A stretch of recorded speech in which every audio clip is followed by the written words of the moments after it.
Guys, welcome back. It's Angela. Today's video is inspired by Burberry's Spring Summer look, which they actually put up on their YouTube channel about a month ago, and ever since then I have been wanting to recreate the look, but with more affordable products. So first off, I start to contour. I'm just using a creamier pencil. This is something that I usually use for my eyebrows, but I realized it's pretty creamy, so I use that in the hollows of my cheek, my jawline, also the socket of my eyes and my nose bridge, so wherever you want to contour. And I use that also in my brows to fill up my brows to make it look a bit more filled in and bushy. And then when I'm done with that, I use my fingers to blend the parts that can be easily blended in. I blend those parts first, and then I put on some orange lipstick under my eyes. I do this whenever I want to color correct. So under my eyes and around my mouth, I always do this for just getting rid of any discoloration, which I usually have under eyes and under my nose. And once I'm done with that, I take my foundation and I blend everything in. So in the video that the makeup artist Wendy Rowe did, her makeup look was basically, after contouring, she blended it out with a brush straight away. But for me, I like to blend it with my foundation. It looks much more natural for me. And I think it works either way, but I like to do it this way, so everything is seamless, especially since I use that orange shade under my eyes. I just want everything to be blended one time. So once I'm done with that, I get my concealer and I put the concealer on the high points of my cheek. I forgot to mention, I also use that brown pencil on the lower lash line, which is what Wendy Rowe did as well. I love her makeup, by the way. It's so natural, it's so easy. And if you have a lot of Burberry products, this is like amazing, like that she actually made a tutorial like how to get the look. But those of us who don't have too many Burberry makeup products, we can obviously use whatever products we already have, or products that are actually very affordable. And just to let you guys know, I will write down all the products. I will list them down in the description bar. Yeah, I will also have a blog post up soon, not just yet, but soon. So I put the concealer on the high points of my cheek, down my nose bridge, Cupid's bow.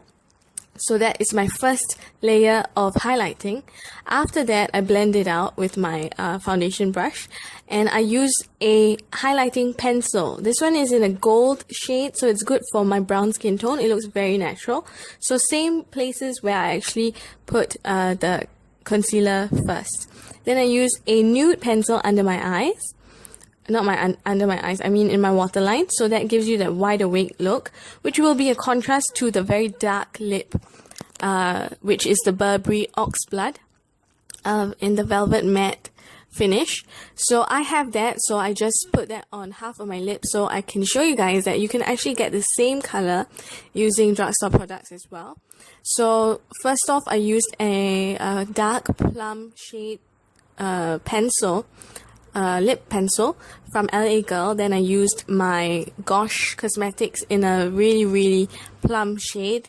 I forgot the name, I will list it down below. And I just keep mixing that up together, and the color is pretty much the same.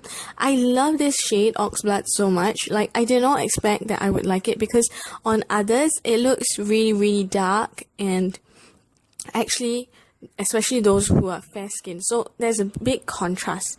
Whereas on dark skin like mine, usually if I use dark shades, I don't look that great, but this one somehow has a bit more of a red tone, so I kind of like that. Then I use my powder, which is from Soap and Glory, and I just set everything. For the makeup artist Wendy Rowe, what she did was, once she did the face with the foundation, she set it, but for me, I want to finish everything first. So once I'm set, I go on to, what did I do next? Highlighting again. So I highlighted tear ducts, nose bridge, Cupid's bow with that highlighting pencil, and this is so affordable, and I love this shade so much. It's really good, very natural as well. I also did my brow bones. You can choose not to. For me, my brows were really messed up, so I just did that to hide that fact. Then I use a white shimmery powder, very similar to what she used in the video as well, but I use that just as she used it all over the face. This one's from Daiso, so it's really affordable. It just makes your face look a lot more highlighted. Then I use my finger to blend my lipstick in. I wanted to get a similar look, and I sort of made the color blend a little more using another lipstick from Rimmel, and then I put on that plum purple shade from Gosh Again, and just continued to mix it till I got a color that was very similar to the Burberry look. And then I just use my fingers to blend it out. You can overdraw as well. It looks like I overdrew, right? But my lips are just like that. They tend to look like that, which is kind of sad. But yeah, you can overdraw and then just blend everything out. So it has that lived-in look, as Wendy Rowe actually says. And then I use my mascara at the top and at the bottom. And yes, that's more or less it.